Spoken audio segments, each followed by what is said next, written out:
Hey, kind of hideous right now. I don't have my makeup on. I just felt inspired to do a video. But, I wanted to talk about some experiences I've had and some ideas I have. So right now I'm reading the Mystical Kabbalah by Dion Fortune. Yeah, Dion Fortune. And, it's pretty interesting. I'm pretty into Kabbalistic teachings, Jewish mysticism, that kind of thing. I have always been kind of obsessed with those kinds of things. The point is, I guess, to achieve divine union. That would be the basic translation of that. But I've had some pretty mystical ass experiences. I mean, just in my subjective experience, and they're pretty profound and have made me the person I am today. I can't prove to anybody else that they happened, but I was there and I have no doubt. And I think that goes for everybody. Subjective experience is different for every single individual, and we all have similar kinds of themes go on in our lives, but sometimes when you pray, nobody talks back. Sometimes you get an answer. It's not what you'd expect, though. It's not, you don't hear words, there's no burning bush. But each individual person has their own burning bush, so to speak. What would call out to them? What would be profound to you? For me, I used to be kind of wild. Sort of a disclaimer here, if you're my family, I mean, I'm going to talk about all the crazy things that I've done. If you don't want to see that, don't watch. If you're not into LGBT things, get out of here. I'm violently bisexual. Those kinds of things. Sometimes this kind of stuff doesn't resonate with people. If it doesn't resonate with you, then, it's not for you. Get the fuck out of here. If you're intrigued, listen. But for me, I got into psychedelics for a while. And, I'm not condoning, I'm not, advertising, I'm not telling people to go do psychedelics. But, it really did something wild for me. There's a lot of research coming out that, for mushrooms, for example, can help you jumpstart your brain into making healthy chemicals. So if you're depressed, you can start.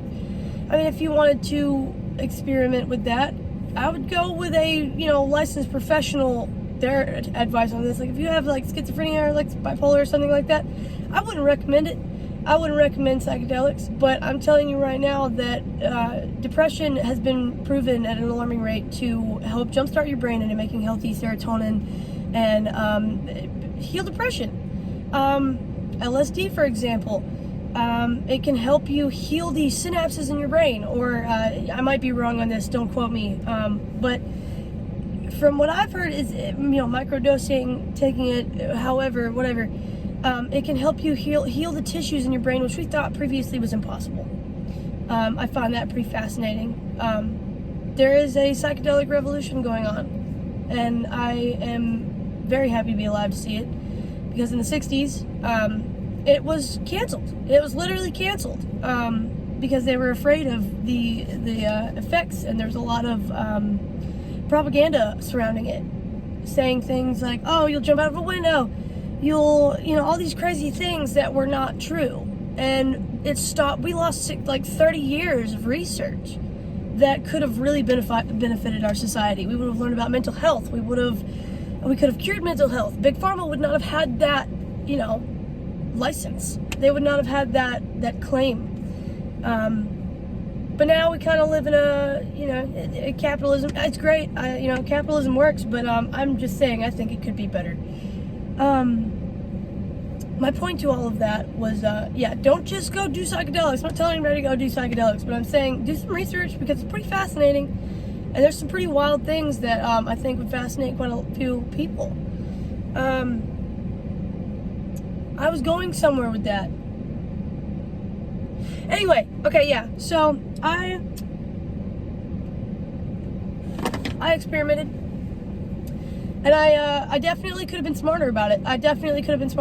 I fucked up a lot. I got greedy. Psychedelics, however, I never did just to go get fucked up and roll around in a field.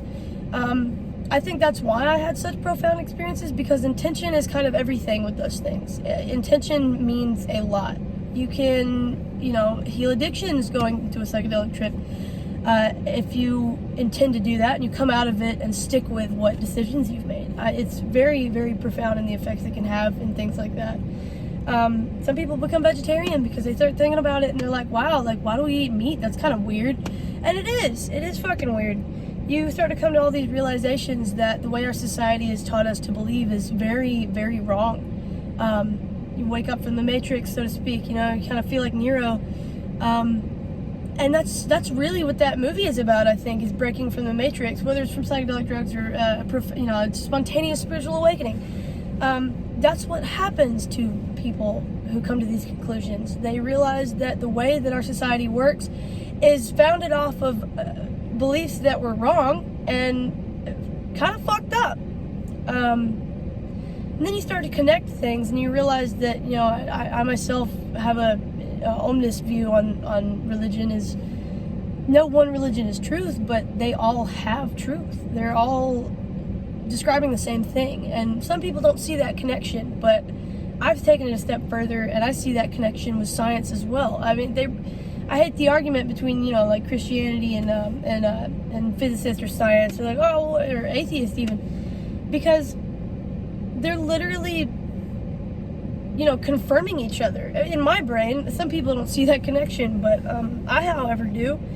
And one of the things I'd like to do with this channel is help people understand the connection that I do between science and spirituality, and all religion, all beliefs, animism, Buddhists. They predicted the coming of Christ. I mean, look it up. It's pretty fascinating.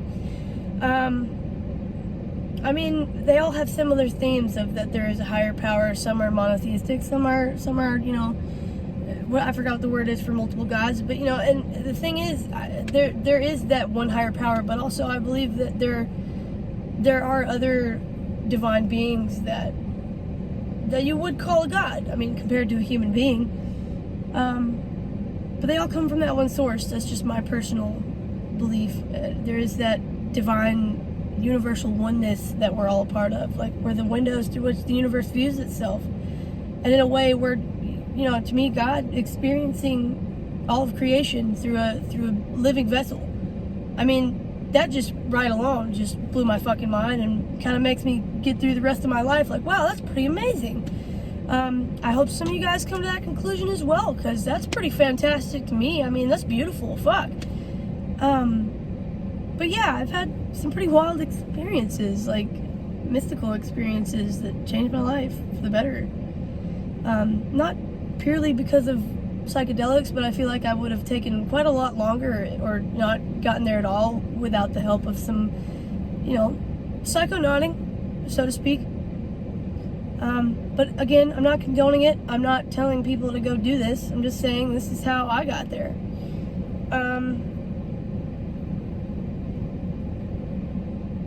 One time I woke up and I just felt like I was just emanating light.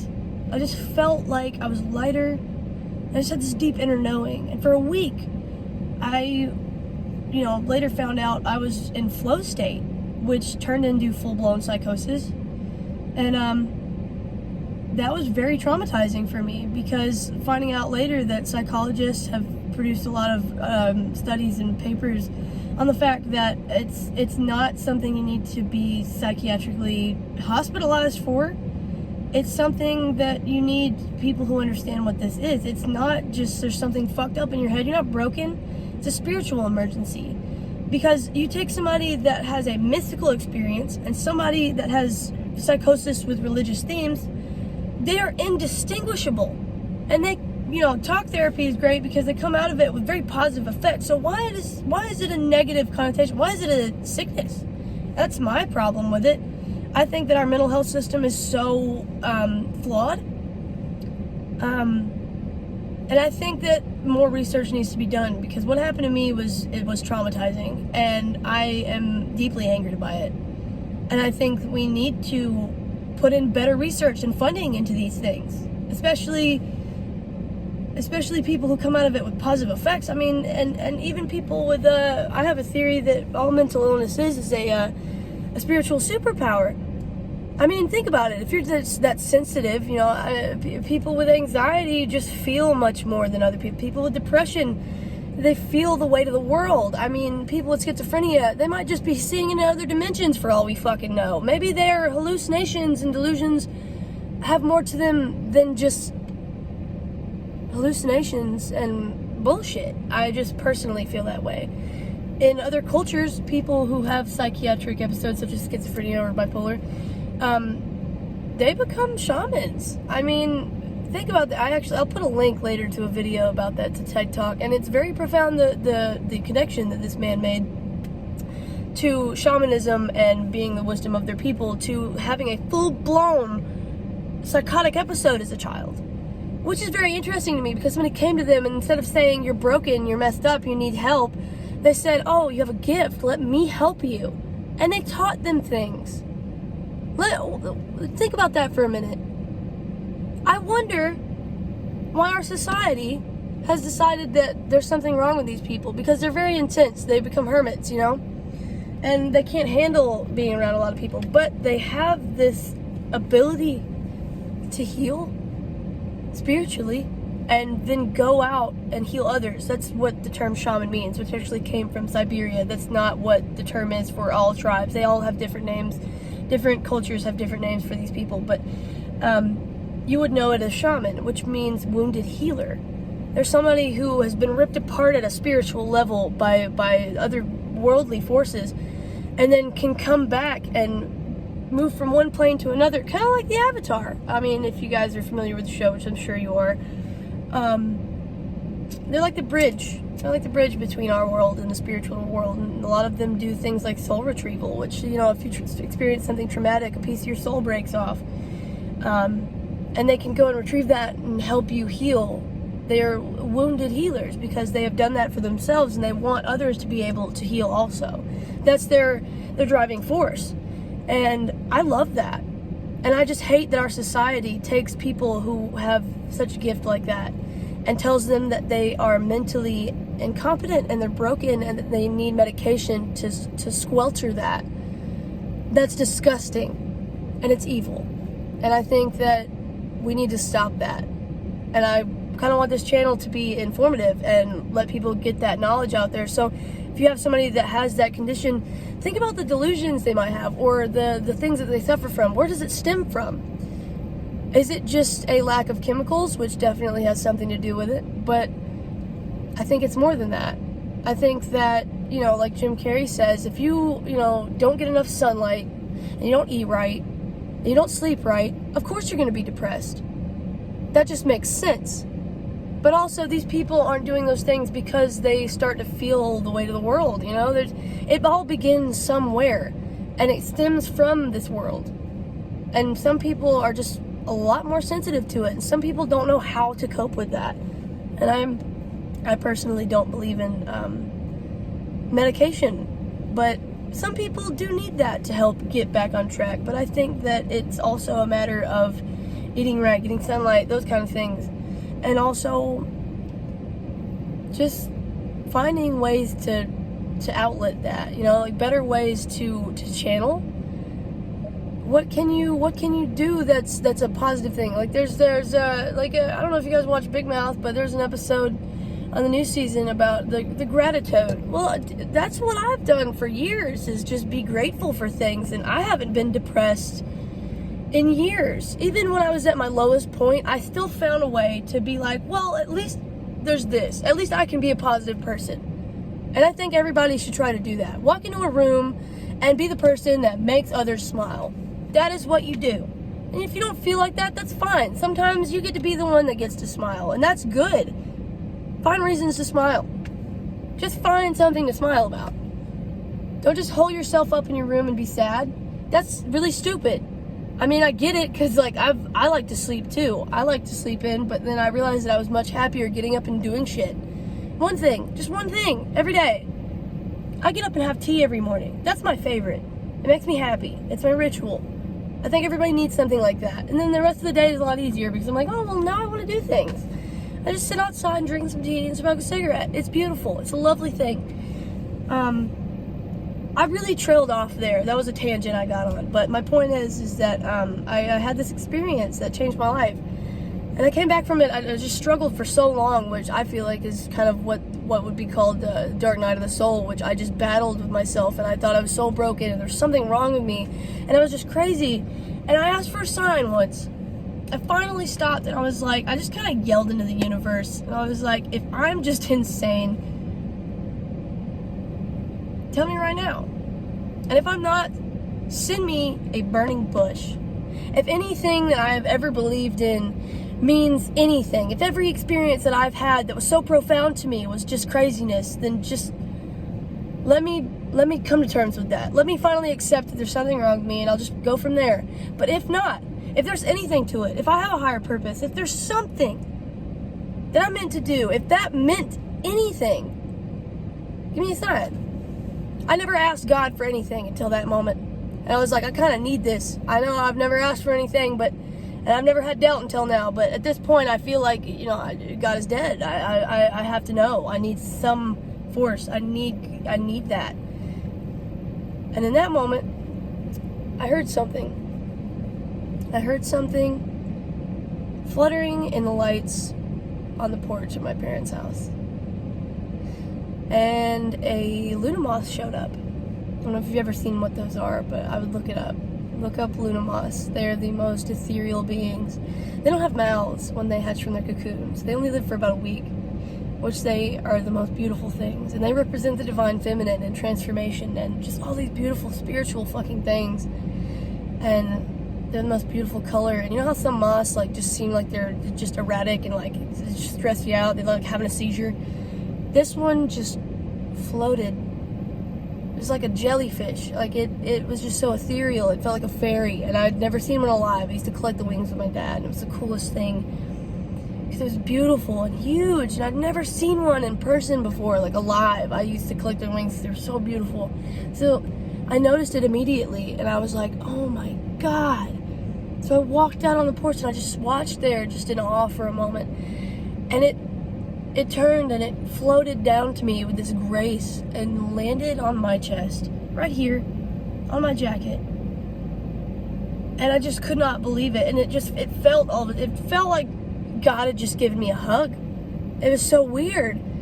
It was so beautiful, and I will never forget that. And I think, to this day, Luna moths, I claim them as my spirit animal, because if it weren't for that, I think I would have been a lost soul. And I will never forget that Luna moth. I am so grateful to that Luna moth. It's the most beautiful creature that ever came across me.